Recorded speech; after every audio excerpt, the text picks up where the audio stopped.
Karate அப்படின்னா நம்ம வந்து ஸ்ட்ராங்காக இருக்கணும். அது சண்டை போடுறோன்னா சண்டை போடுறதுக்கான தகுதியை வந்து நம்ம வளர்த்திக்கிறதுக்கு அது சொல்லித்தரும். அதையும் தாண்டி ஹெல்த் சம்மந்தமாகவும் மென்டலி சம்மந்தமாகவும் இதுக்கும் கராத்தேக்கும் சம்மந்தம் இருக்கா? அதாவது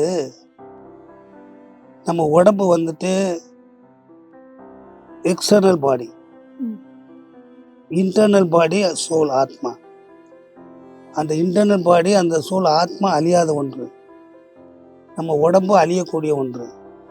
இந்த அழியக்கூடிய ஒரு உடம்புக்கு உள்ள அழியாத உடம்பு இருக்கு. ம். அப்போ நம்ம இந்த அழியக்கூடிய அந்த உடம்பை நல்லபடியாக பார்த்துக்கிட்டோம்னா அழியாத ஒன்று வெளியே போகாது.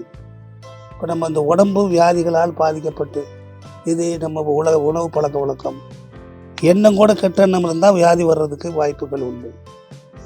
யூஸ் பண்ணும் வார்த்தைகள் தவறுதலாக இருந்தால் அது மூலம் நம்ம உடம்பு ப்ரெஷர் வரும், அது வரும், எல்லாமே வரும். இப்படியெல்லாம் இருந்து நம்ம உடம்புல பல வியாதிகளுக்கு இடம் கொடுத்து நம்ம உடம்பு சிதைந்த பின்னால் நம்ம என்ன பண்ணுறோம், அந்த உள்ளே இருக்கிற ஆத்மா ஓடி போயிடுது.